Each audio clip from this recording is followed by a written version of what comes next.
Hello, everyone. Dr. Rauscher here. All right, so we're going to fill in this table. And so what we got to do is we're going to figure out what the formula is for these compounds here and write them here and write the formula, write the name of the compounds here and write the formulas here from these compounds here. All right, so the first thing we need to do is get a periodic table. All right, that way we can figure out what all these symbols mean and everything.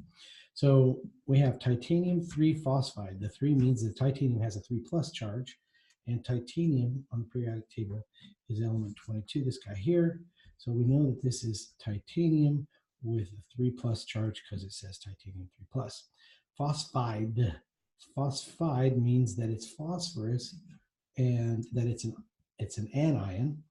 Okay, so phosphorus has to get 1, 2, 3 electrons to be isoelectronic with the noble gas argon, right? So that means that instead of 15 electrons, it'll have 18 electrons. And that means that we have a phosphorus with a 3 minus charge.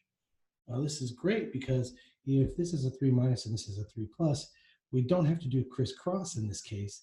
We're just going to put them as 1 to 1 because one titanium is it's sort of neutralized by one phosphorus. They're going to have the same charge. So TiP. Okay, that's our titanium 3 phosphide. Now, sodium nitrate. Well, we know sodium, Na, right? It's this guy here. And sodium, when it becomes an ion, has a +1 charge. And then we have nitrate. Well, nitrate is not the same thing as nitride. Nitrate's one of those polyatomic ions you're supposed to know. And that's an NO3 minus. Well, nitrate and sodium have they each have a 1 charge, -1 and +1. So again, all we have to do is go NaNO3. All right, what's the next one? Trinitrogen dioxide. Okay, so these ones were ionic because they have a metal and a non-metal, right? Or a cation and an anion.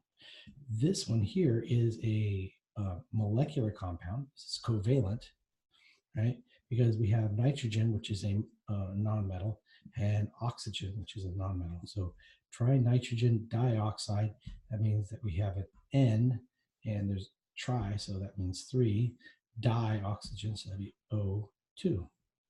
Right? So there's our N3O2, trinitrogen dioxide. Dihydrogen monoxide. Did you know that they tried to outlaw this in LA? Crazy.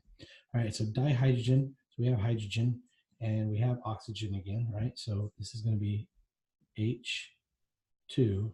Mono means 1, so H2O. This is just water.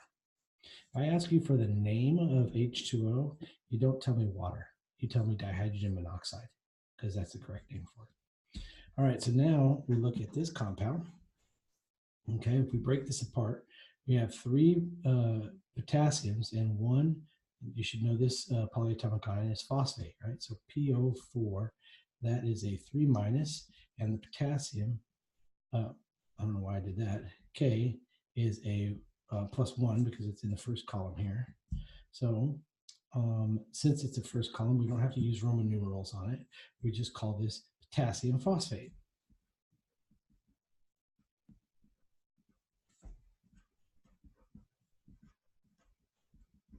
Right?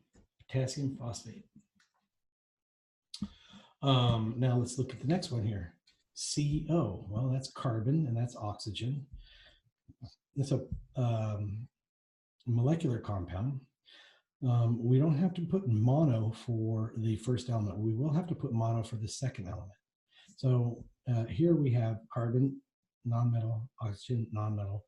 So this again is a molecular compound. So we're just going to call this carbon. That's going to be our the first element. The second one, oxygen, mono. But we leave the mono off and just call it monoxide. So this is carbon monoxide. All right, then the last one, we have aluminum and we have carbonate. Okay, aluminum is also a main group element. It has a +3 charge. And then carbonate is a CO3, and that has a 2- charge, right? So this is an ionic compound, a metal and a nonmetal, a cation and an anion, right? So we don't need to use Roman numerals because aluminum is not a transition metal. So we'll just call this aluminum. Okay, let's try this again. And then carbonate. Now I've capitalized these and I keep doing this. It's a bad habit of mine, but this should be well, this could be capitalized because it's the first element, but usually it would just be a small a and a small c, all that. So there you go. I hope that was helpful.